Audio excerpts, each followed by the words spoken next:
we go with another exciting episode of the Coronado Rotary Club, to be kicked off by Rob Taylor with the Invocation and Pledge.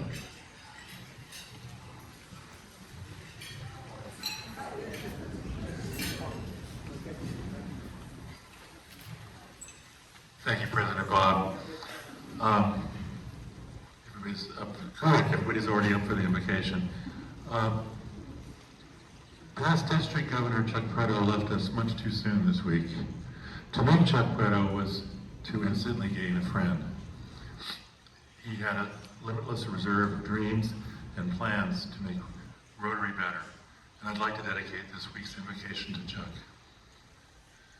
American poet Langston Hughes wrote, "Hold fast to dreams, for if dreams die, life is a broken winged bird that cannot fly. Hold fast to dreams, for when dreams go, life is a barren field frozen with snow." As we gather here, let us be grateful for all who dream of a world at peace and free from polio. Let us honor and support those people, past, present, and future, who have sacrificed much for our dreams of a free world. Let us continue to be a source of hope for those in need. May those who could not join us today be surrounded by grace and light. Let us give gratitude for our opportunities to serve. And like our friend Chuck Preto, let our dreams of love and kindness always be reflected in our dreams and actions. And now please join me in the pledge of allegiance. Of the United States of America, and to the republic for which it stands, one nation, under God, indivisible, with liberty and justice for all.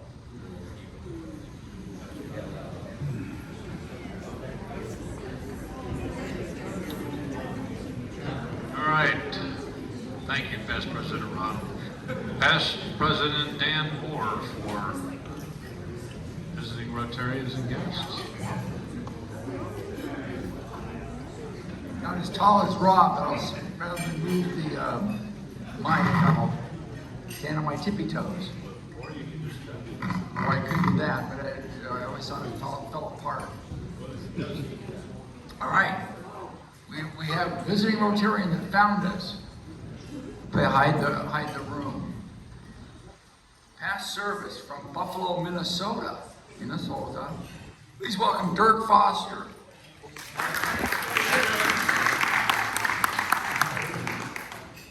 All right. Now, for visiting guests of Rotarians, my left, your right.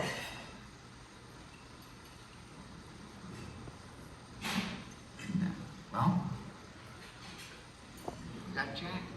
They got pretty far. Good afternoon, Rotarians. President Bob wanted to introduce our friend, my friend, Rhonda Montgomery.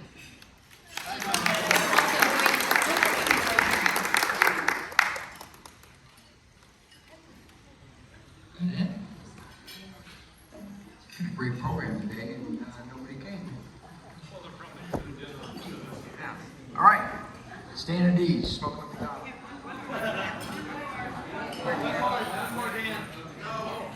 We have Rita O'Brien here, who works at the Dell, lives in Imperial Beach, and is interested in learning more about our club.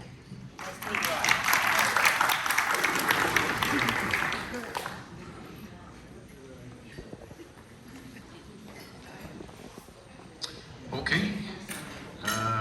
Now it's my pleasure, as always every week, to introduce the red badge holders. Roger Clapp. Roger. Suzanne Frantz. Suzanne. Andrew Gade.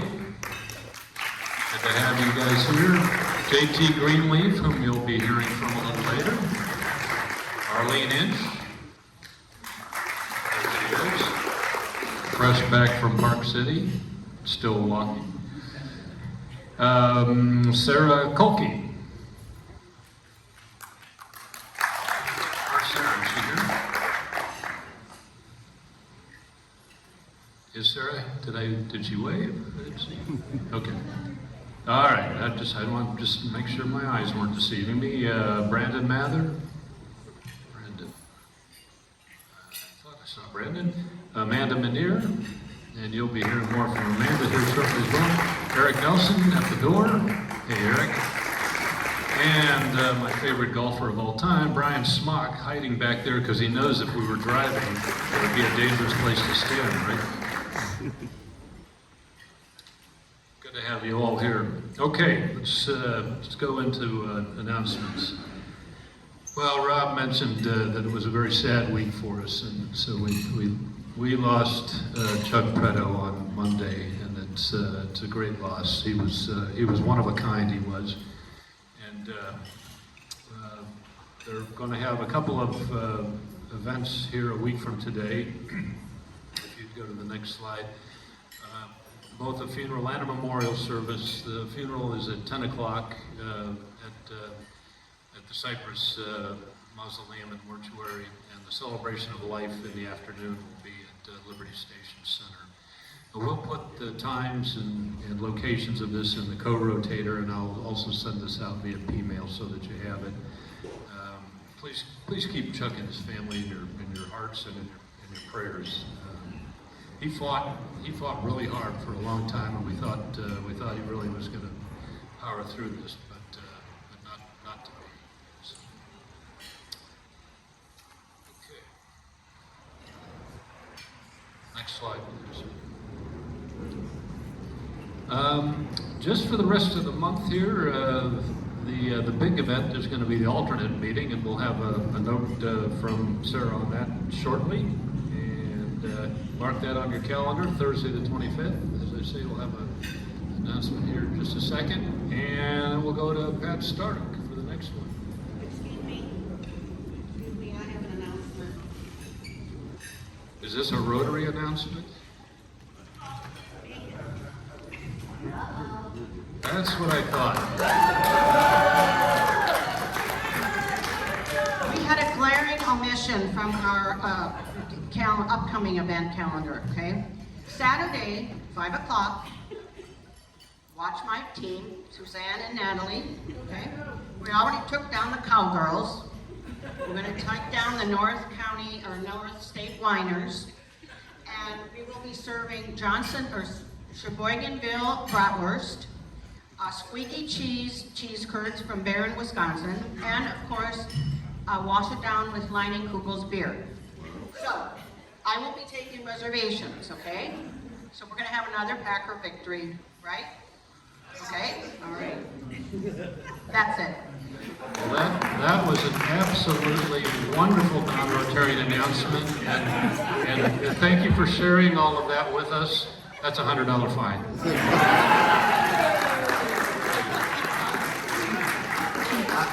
I know better than to break into the tomahawk chop right now. So, I got a couple of announcements, but first I want to know if you know what today is. Where are my Navy people? Today is the 95th anniversary of the birth of Popeye the Sailor Man. Some of you guys were there when it happened, I know.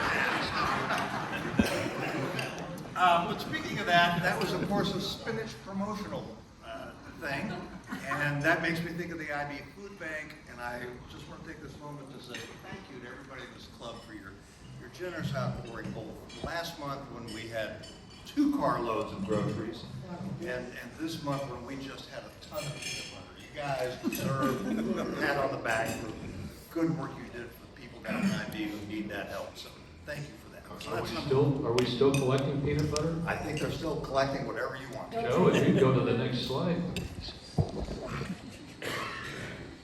Well, there's that, but...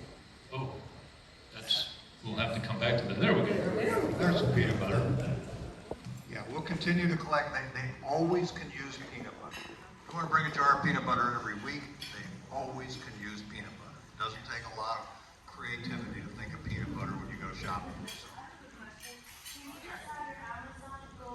Deliver it right to you? Can I just send you a case of peanut butter? From Amazon? I'm sure we can work that out. I'm ready for it. All right, there we go. We're happy to help. Oh, I like this lady over But on to the golf tournament. Back to the golf The tournament. golf tournament is in full swing. CoronadoRotaryGolf.com. Thank you, Joe Malloy, who has worked long and hard on setting up our web page. He's done a beautiful job on it. We're still tweaking it. He chose us. We need two things. We need sponsors.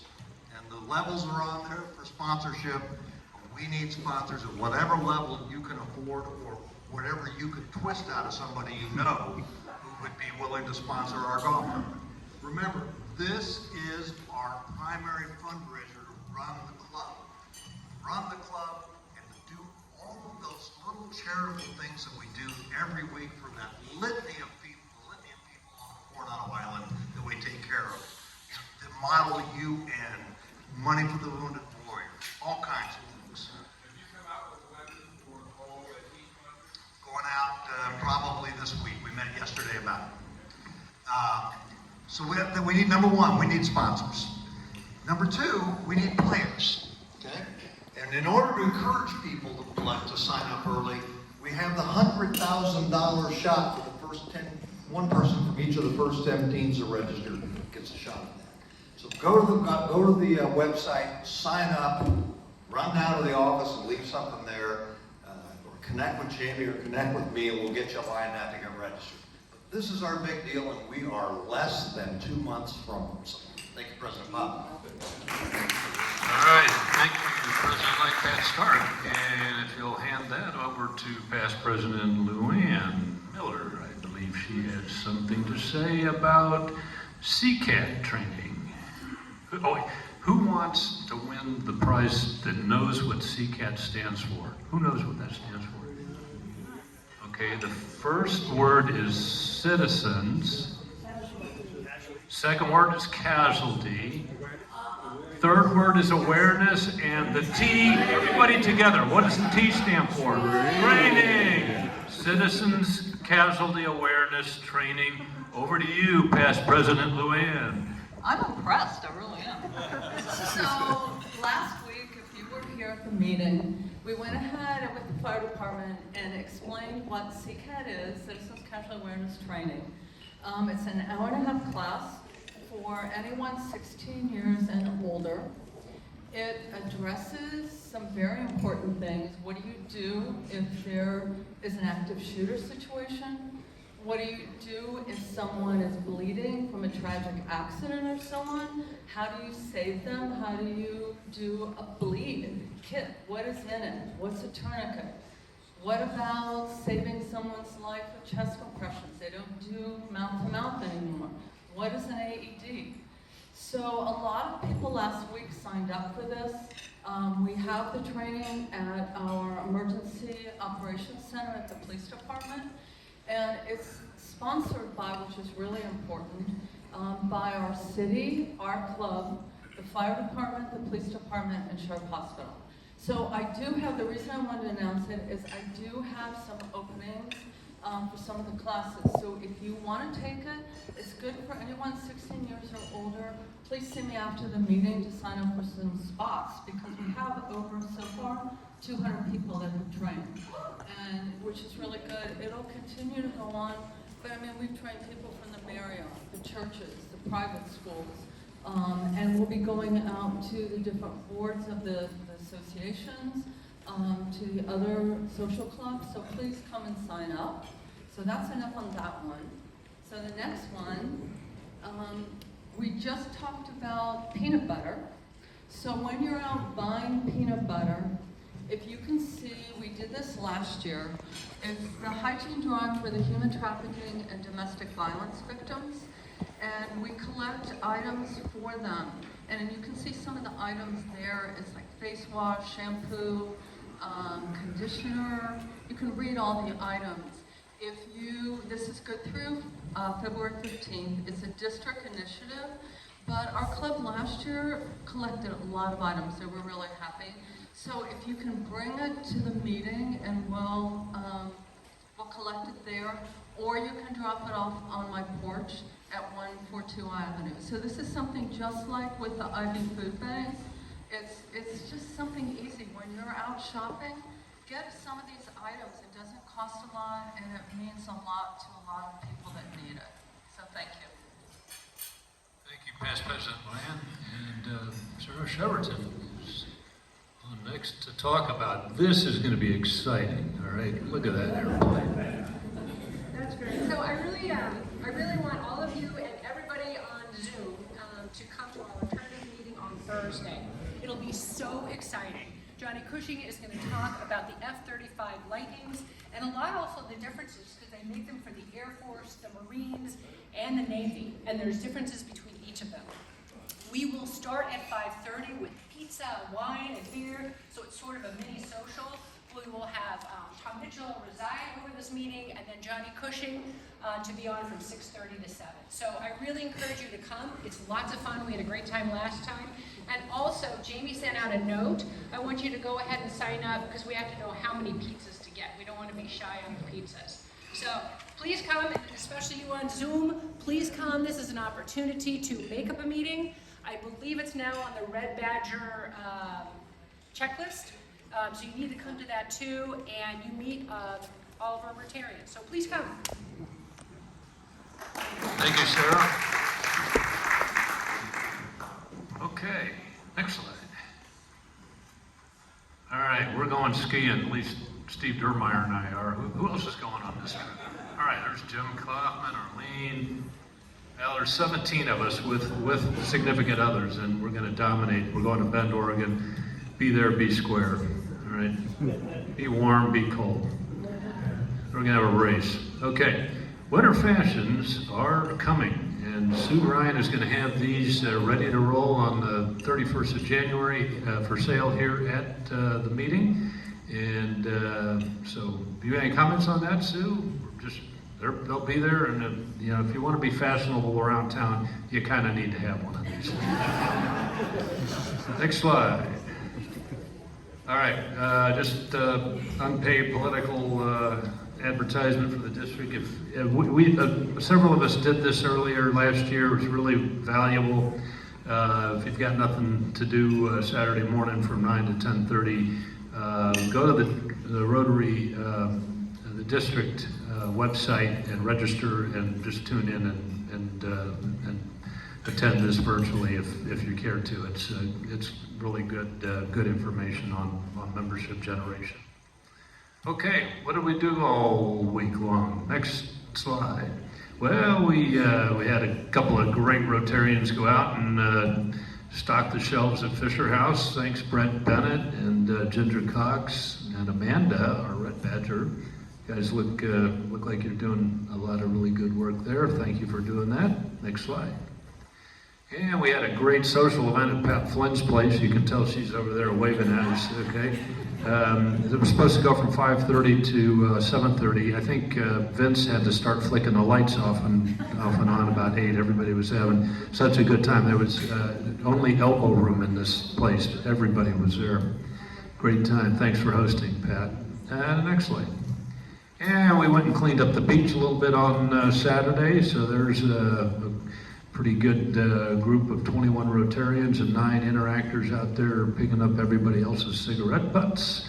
Thank you for that. And last slide is Flags on the Avenue. Martin Luther King Day went up at 7, down at 4. That's a major event, but it's all good to get your walking steps in doing that a couple of times a month. So well done, and thanks to the Flags on the Avenue team. Okay, we're going to jump into some Who Am I's, and Amanda Manier will be up first.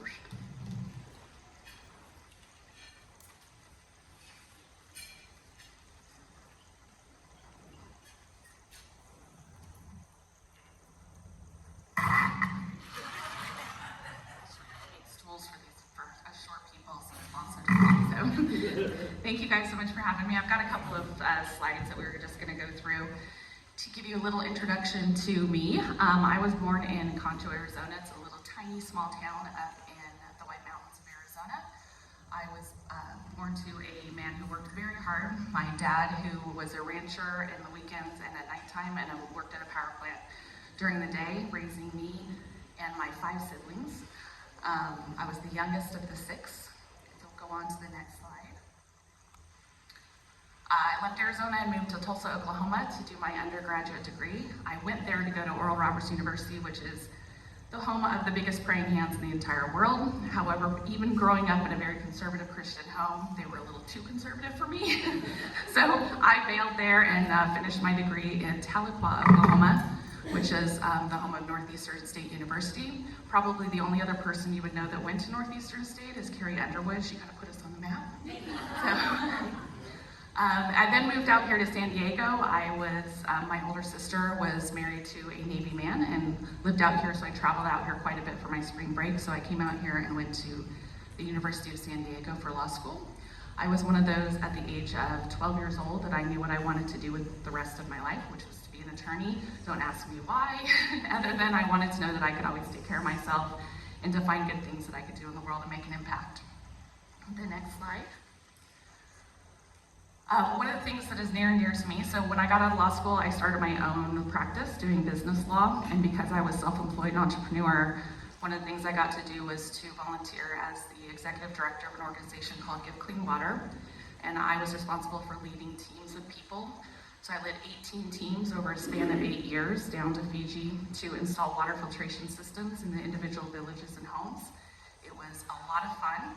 And my dear mother up here in the top right, she hates that picture, but I love it. She traveled with me when she was 73 and was there in the village to help us as well. Next slide. After a number of years in the business law, I had a really good friend of mine who served over in Iraq, spent about 18 months there during some of the most difficult time, came back a very different person, and really struggled to establish himself as he got out of the military, struggled severely with PTSD, had a hard time going to school. I was an attorney at that time, and so I was trying to figure out how to help him. So utilizing my advocacy skills and helping him get his VA disability benefits, after a few years, I decided that this is where God was calling me. And so I kind of dove into that. So I now am running my own firm, helping people with their VA disability benefits. Next slide. A few things that are near and dear to my heart. My faith, yes. My faith is near and dear to my heart. I don't know where I would be without my Lord and Savior. One of the things, my favorite hobbies is to, as I travel, I love to travel, and as I travel, I look up historical churches and take photos of historical churches. I have hundreds of them. This one here, San Rafael, is actually in my hometown. It's a little Catholic church that's been there for over 100 years. My love of my life here is Jerold. You guys will probably meet him at some point. He'll come and visit, I'm sure. My sweet dog is the only child I have. Her name is Dallas. She is named after the other love of my life, the Dallas Cowboys. It's still too soon.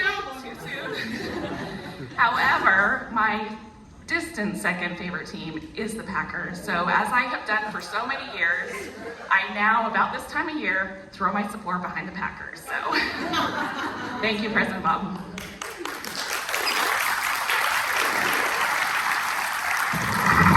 Thank you, Amanda. All right, and then we're going to hear from J.T. Greenleaf next, the pastor.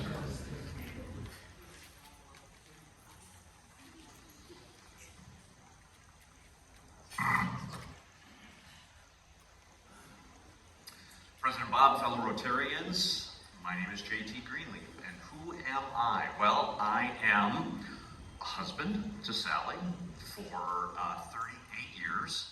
I am a father to Janessa, who is 33, and Thomas, who is 30. I am a fitness enthusiast. I am a Rotarian. I am a whole bunch of other things, but the one thing that I am beneath all of that is a pastor. Hence this. Okay. There's actually a name for this. Anybody know what it is?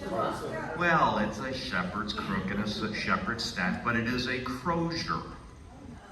Okay?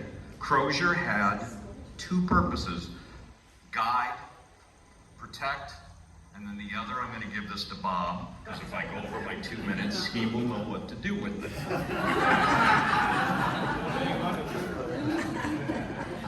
I actually, for a small fee, I would loan that out on a weekly basis. I have been a United Methodist pastor ordained now for almost 36 years. I've been serving under appointment in the United Methodist Church for 35 years. My home church is Escondido, but I came to Escondido via Detroit. Go Lions, go Blue, go Red Wings, and we'll just leave it at that. I have served now, I am in my 6th church in this annual conference. I have served Riviera United Methodist Church in Redondo Beach.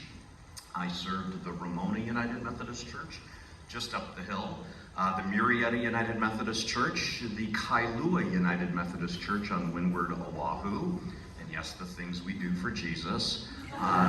Then I was 10 years at the Redlands First United Methodist Church, and then came to St. Paul's on July 1st of 2023.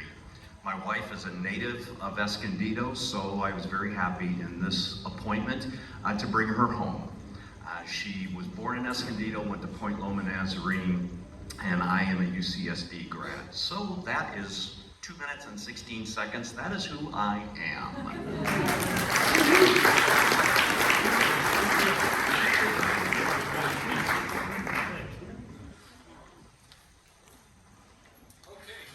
Before I turn it over to Dr. Kleber to introduce our guest speaker, I'll just point out, if you have not received this week's issue of the Eagle Journal, we are very, very nicely and prominently featured above the fold, thanks to some journalistic skills by Suzanne Manuel. And it goes on for three pages in the Eagle. So, getting this ready for you, Dr. Kleber there. Okay.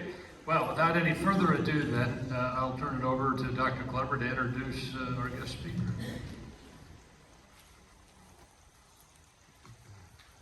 Thank you very much, President Bob, and it's indeed a pleasure to always get together with you guys and have fun and make a difference in the world.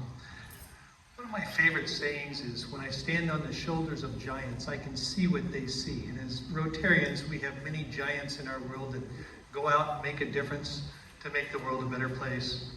When I describe Rotary to potential new members, I used to say, we'll find no other organization that leaves a bigger footprint with less agenda.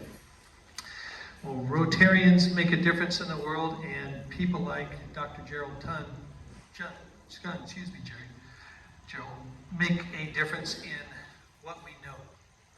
That big question of why drives so many researchers to make the world a better place. And Dr. Chun says, I find science so very interesting and research to make a difference in this world.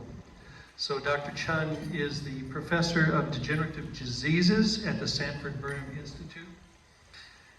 Also the senior vice president of neuroscience and drug delivery in the Center for Genetic Disorders and Aging Research. We'll all have something to learn. But again, our real focus today is on Alzheimer's, that growing menace that is going to impact all of our lives coming up, particularly as baby boomers and these waves of life-challenging, mom comes to mind, and all the families that have been impacted by this horrid disease. But I'll stop there and ask Jerold to come over and give us a little idea. Thank you, my giants.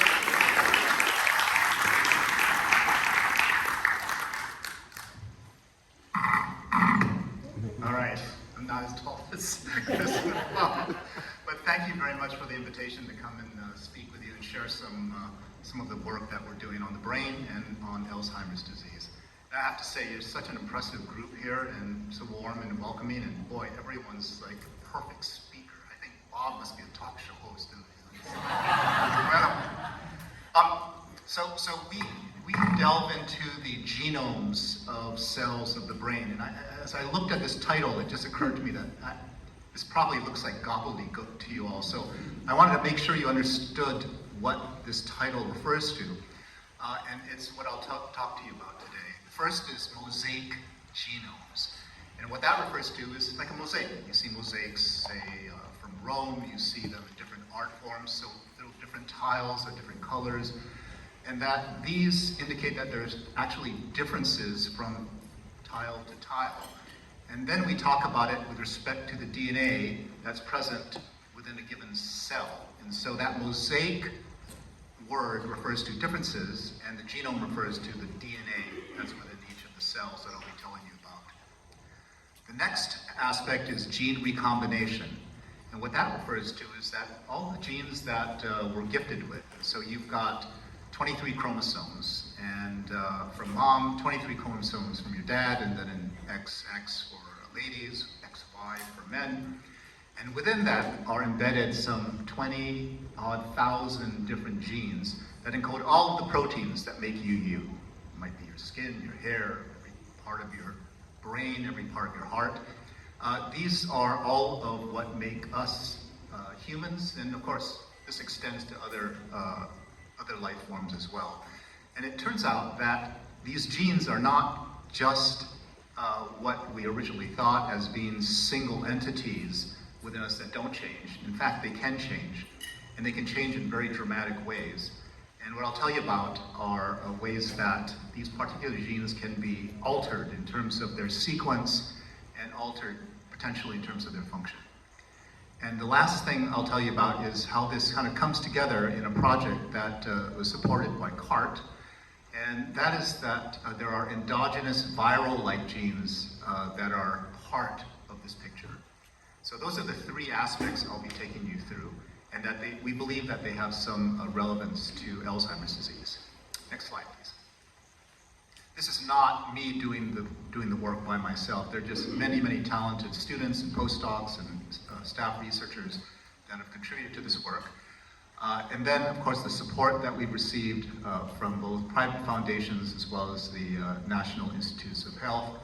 And then we have a special thanks to many of the generous donors who have willed their brains for medical research.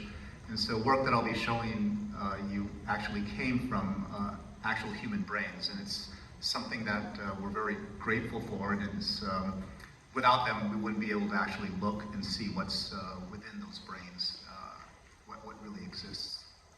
Next slide, please. And here we are at Stanford Burnam Previs, as it's called.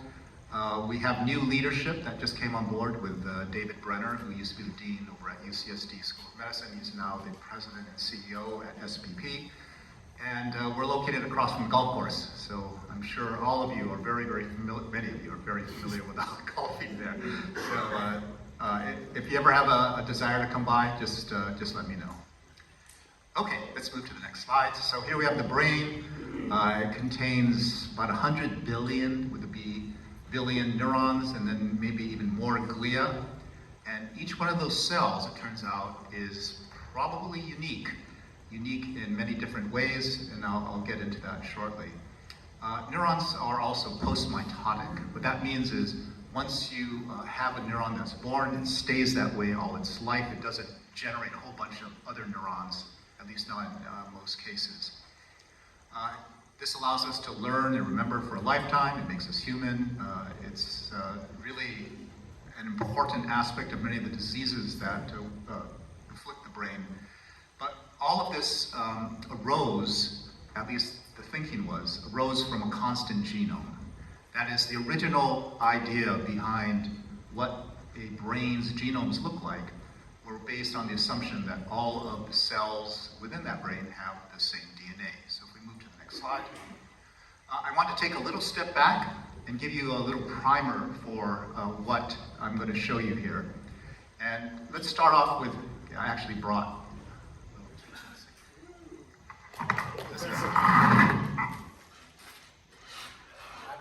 well, okay, so.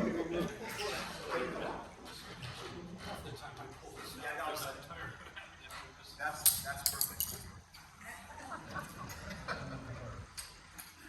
Okay, now it's not going to make that squeaky sound. Okay, we're looking at some actual drawings of neurons, and these came from a very famous Spanish neuroanatomist named Ramon y Cajal in the 1900s. And he basically was the first person to describe what neurons look like through a microscope. And even back then, each of these different neurons was distinct. It didn't look the same. They actually could be classified, and yet everyone had details that were different. And it turns out those details extend to many, many aspects of a neuron, and now we know that it actually extends into their DNA. Now, what do we mean by DNA? So if we look at a cell here, this is a stereotypical cell, and here's a nucleus. So every cell in your body pretty much looks like this. And at certain points in that cell's life, it can condense that DNA here in the nucleus to produce chromosomes that can be unwound to get to the sequence. And so when you hear about DNA sequence, it's basically this unwound stuff that you can then look at. And what I'd like you to keep in mind when I'm showing you data next is that there's a region of that genome. It's not that much. It's about 1.7% of your total genome that encodes the genes themselves. The rest of it is other stuff that we'll touch upon. But from that gene, you get RNA that is so-called transcribed from the sequence. That RNA can go on to be translated into proteins. So the takeaway is there's a gene, it produces RNA, and that can go and produce proteins. In order to actually sequence the RNA, to know what the constituent nucleotides are, you actually have to create a copy of it called a complementary DNA or a cDNA. And that's the way that one knows what the sequence is. So there are ways of direct sequencing RNA, but they're cumbersome. So the way that almost everyone does it now is to create this complementary form to go ahead and sequence it. And the last thing to note are the ATGC. These are the nucleotides that form DNA, just for completeness. So the cell's got DNA, we can sequence it. We can also sequence things coming off of the genes that are RNA by creating cDNAs. So that's the way that one approaches all of the different aspects of sequencing and looking at things within the genome and things arising, what we call gene products, which are the RNAs and then later the proteins. I'll show you another diagram in a second. The last point, which we've already touched upon, is genomic mosaicism. And one additional piece of information is that it's what we call somatic. So that means it happens in cells of your body that don't go into your kids. It's not the germline. It doesn't get passed on to progeny. So these are changes that are occurring all the time, but you may not actually see it in a population because it's actually happening within an individual to individual cells. We use the term genomic rather than genetic because genetic implies to us that you're passing it on to other generations. Next slide, please. And in fact, if one looks at even common web sources to this day and what's taught in high schools and even some colleges, you get something like what was shown here. And the point is, someone called in and asked, do all cells have the same DNA? And if you click on the slide again, the answer was all cells in a person's body have the same DNA and the same genes. But if you click one more time, that is absolutely not true for the brain. So the brain, in fact, has probably every single neuron, and perhaps even beyond in the other non-neuronal cells, different DNA. And that is the basis of somatic genomic mosaicism. Next slide, please. So you might ask yourself, why in the world would you want to organize a brain like that? Why would you even bother? What's it good for? And imagine that every single cell in your brain arises from one single genome that's constant. That means everything that is you, how you look, how you feel, how you smell, how you think about love, how you think about work, how you think about your kids. Everything would have to arise from stuff after the genome, and you'd have to figure out some way to stabilize it so it lasts your entire lifetime rather than going off into the vapor. An alternative possibility is that you actually have a palette of different cells with different genomes. And if you click on the slide again, that palette could then be used to organize the brain in ways that pretty much could encompass almost everything that you can think about. So cells in the brain can have long connections, they can have myriad different connections from one cell to the next. This could provide a substrate for that by changing the information within a given cell at the level of its DNA. And if you click again, if that were the case, and I've already told you that it is the case, it could produce many, many different aspects of the brain's functions and the diseases as well that were, I guess you would say, not intuitive. And so this is a way of just trying to pictorially capture that unexpected features that can arise from genomic diversity. So the next slide, please. So we now know that there are many different types of genomic mosaicism that occur within these neurons. And they include changes in big pieces of DNA, including whole chromosomes, that's called aneuploidies. But they include smaller chunks of DNA, things that are called copy number variations, as well as something called line 1 retrotransposons. These are pieces of DNA that can pop in and out of the genome. And then you can have changes in the nucleotides themselves. And then if you click once more, most recently the description of gene recombination that occurs within these individual cells. So this produces a whole different grouping of things. Remember, keep in mind that the ground state here was that every single cell was identical at the level of its DNA. Next slide, please.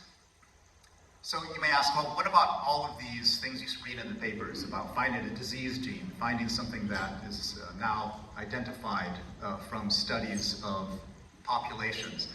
So that population approach is given a long name. It's called Genome-Wide Association Studies, or GWAS. And the way GWAS works is you take a sample, could be some cheek cells, buccal mucosa, could be something from your blood, and then you infer from that what's going on in the brain. And basically you ignore the issue of mosaicism altogether. And from that, and you can do this in different ways, 23andMe, there's Ancestry.com, all of these, that DNA is accessible, you can sequence it, but in fact you have no idea what the DNA is within the brain because it's not coming from the brain. Next slide. So here's maybe another way of thinking about it. So supposing this entire galaxy, this Milky Way, as compared to our body, and if you compare that and our brain is, say, here, but you take a sample from out here, you're not going to know what's going on the Earth there by this analogy. And what's, I think, quite stunning is that if you look at the number of cells in our body, we have about 125 times more cells than all the stars in the Milky Way. And that's a lot to actually think about. It's enormously complex.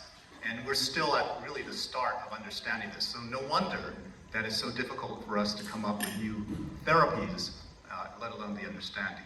So that is maybe, if you imagine that all of these different cells constitute a galaxy in your brain, then if you take away that image as all those cells being different, then I'm happy with you listening to this lecture.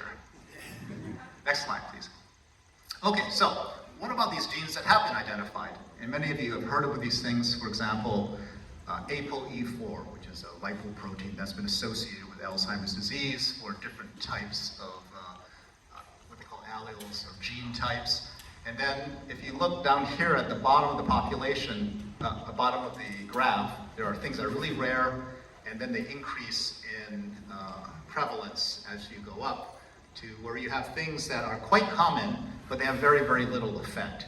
So they really don't have much of an effect on a disease process. So all of these are risk-associated genes. Perhaps this one is the most well-known that you'd see in the literature. But interestingly, now as people have gone and looked at other populations of people, it doesn't hold up. So for example, in many Hispanic populations, ApoE4 doesn't seem to have the same relationship. So there's more to it. But that said, these are the risk genes. By contrast, there are some genes up here that we refer to as causal.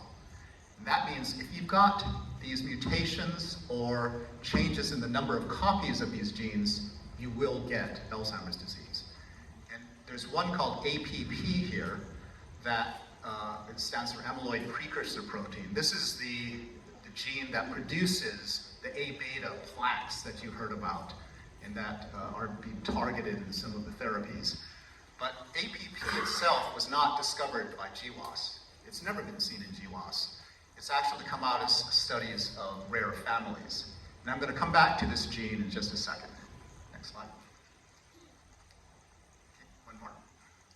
So to summarize some of the aspects that I just told you about, but also just to solidify the relationship of where things were and where things are going. So here we are, you know, mom, dad, and chromosomes are coming from each to give you. And that is the DNA that, upon replication, gets transcribed to produce that RNA that we just talked about, and then it can be translated to produce that protein. And it was actually this fundamental work that Watson and Crick figured out, and is the basis, basically, of all of biology. But, as with all of science, there are exceptions. And in the next slide were some quite fascinating exceptions that came out of the study of viruses.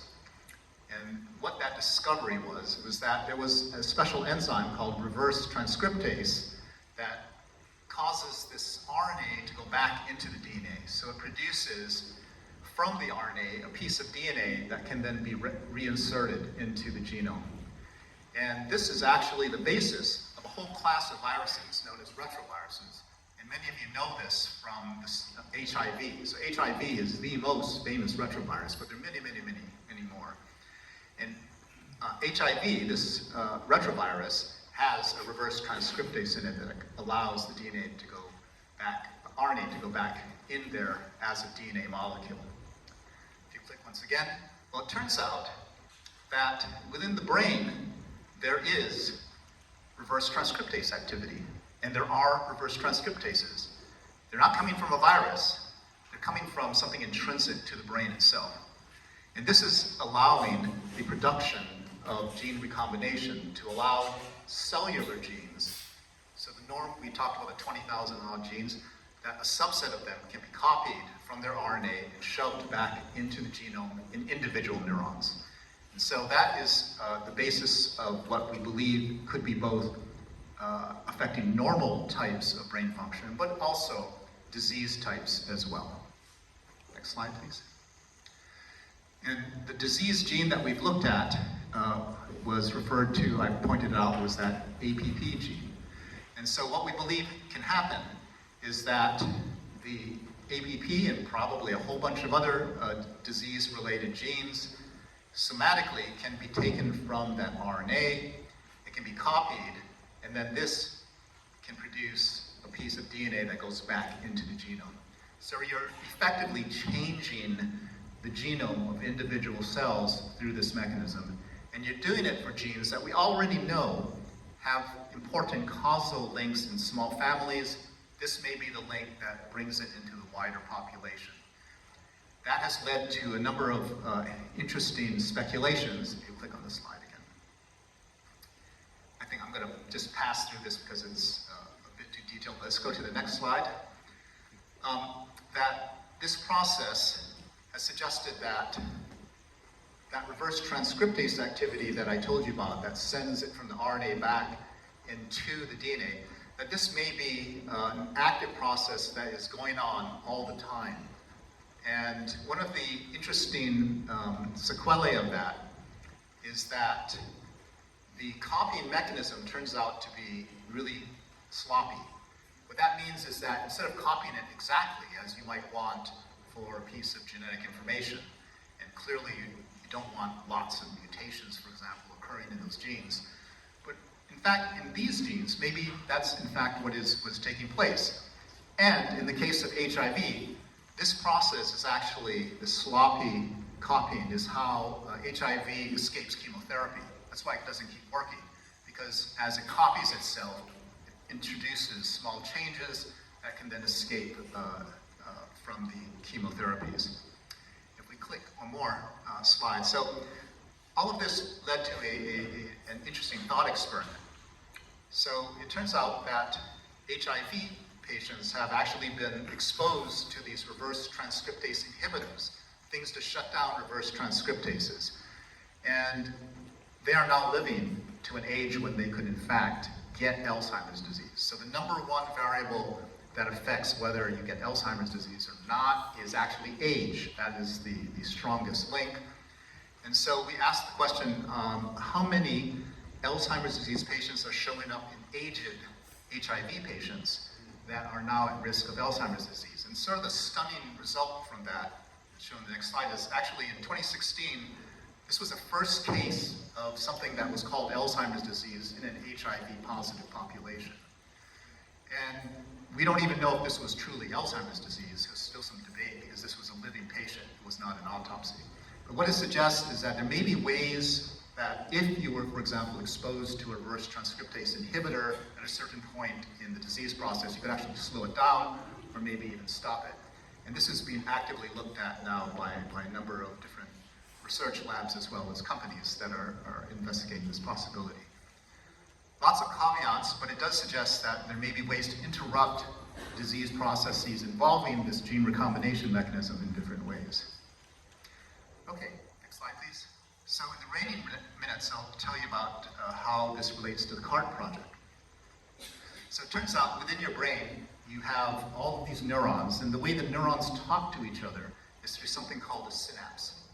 And within that synapse, there are these vesicles, these spheres, and they release neurotransmitter from one cell into the next. And it occurred to us that these vesicles look pretty similar in size to the things that we would consider to be virus-like. And so if you go to the next slide. So here's kind of a scale looking at size, and so here's a virus particle, about 100 nanometers. This size, it's about the same size as those vesicles within the synapse that I just showed you. So could it be that some of those vesicles that are being passed from one neuron into the next through the synapse are actually something that looks more like an endogenous virus rather than a synaptic vesicle? And that's the basis of the work that's going on in the lab now. We don't have a definitive answer, but there's some really suspicious things that we've come across. In the next slide. One is that, in fact, when we go look by electron microscopy at what's present in those synapses, they're not vesicles that are clear and look just like synaptic vesicles. They look far more complex. So, for example, it's been known for decades that there are things in the synapse called dense core vesicles because they have a dense core. And these have been thought to be containing things like peptides or pieces of protein. But if you take them from a human brain, indeed, you can see these that are present. These are just a couple of examples. Things that are not clear, they have material in them. So we think that makes them look a bit more like a virus particle. Then the next slide. Does that make sense? And it turns out that these types of particles and the viruses have way more in common than what we originally envisaged. And so this is just giving you the all too familiar SARS-CoV-2. This is an RNA virus. It does not contain a reverse transcriptase, but it does have many of the same components of other viruses, things like the infamous spike proteins you've heard about, but it's got a bunch of other things. And some of these have analogs within the human genome that could, in fact, produce a virus-like particle. And in the next slide, that's especially true for the class of viruses that encode HIV. These are a special class called retroviruses because they actually bring in their own reverse transcriptase that comes in. So these are very good at getting into the cell, they're very good at altering their genome, and they're very good at getting it back into the host genome just by way of nature. And so pretty much all of the components that one would want to have to create a system to deliver things that would alter the genome via this reverse transcriptase mechanism are present within our own genomes. And that's illustrated on the next slide, which is if you actually look at what's the sequence within us, it's pretty crazy that about somewhere on the order of about 50%, it's called unknown, non-coding. This stuff here is now thought to have arisen from ancient retroviral or other viral infections. So in other words, we are actually the byproduct, after endless amounts of evolution, the byproduct of viral infections that are occurring across different species and in individuals.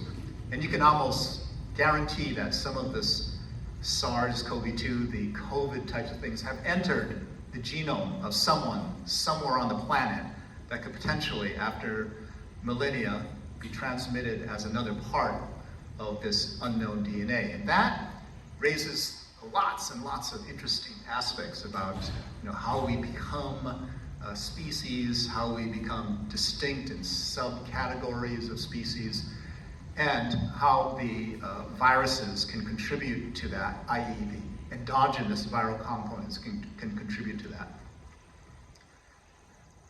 Okay, the next slide.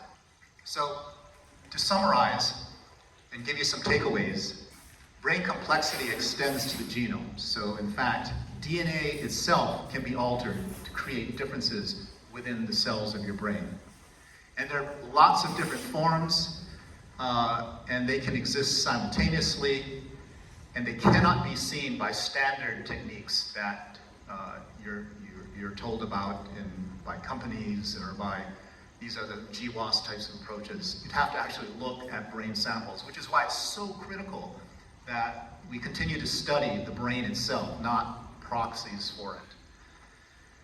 One form of genomic mosaicism alters genes, and that's that somatic gene recombination, and it produces these genomic cDNAs, these special forms of the gene that are present within the genome, and it's likely that this allows you to create all kinds of different copies of genes and more copies of them in ways that you'd never have anticipated or picked up if you were just looking at your standard genome.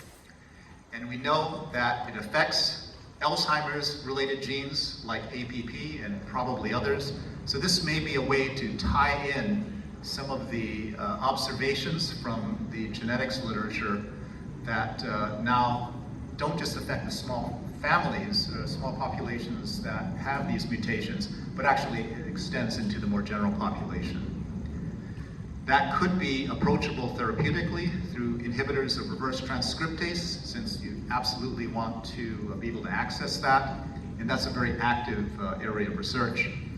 And endogenous virus-like properties may in fact kind of encapsulate all of this, because it's basically how nature has already devised ways of passing information from cell to cell and then getting it from one cell into another genome.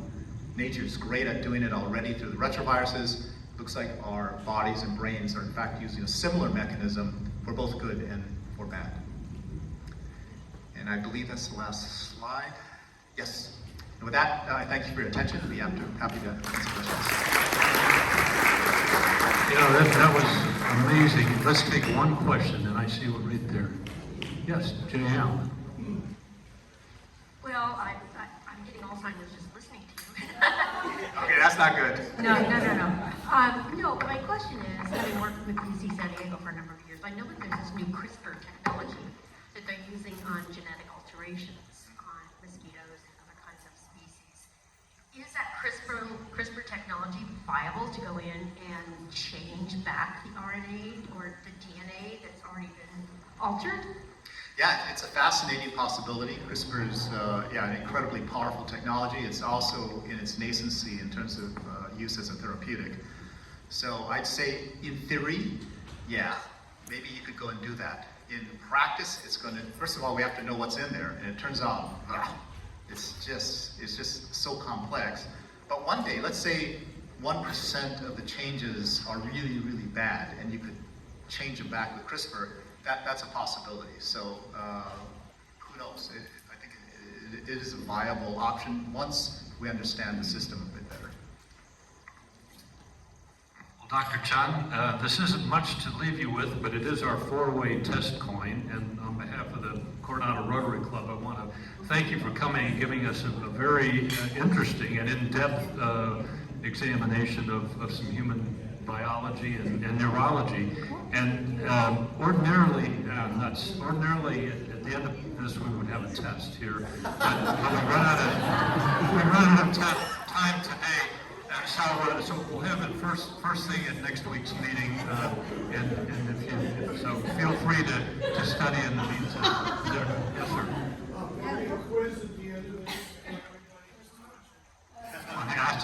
just saying that we'll run out of time, so we're going to do that at the beginning of next week's meeting. So, but all kidding aside, I will say this. All of us are of a certain age here, and I think a lot of us started rewinding, going, you know, I remember being in the 10th grade and studying some of this stuff.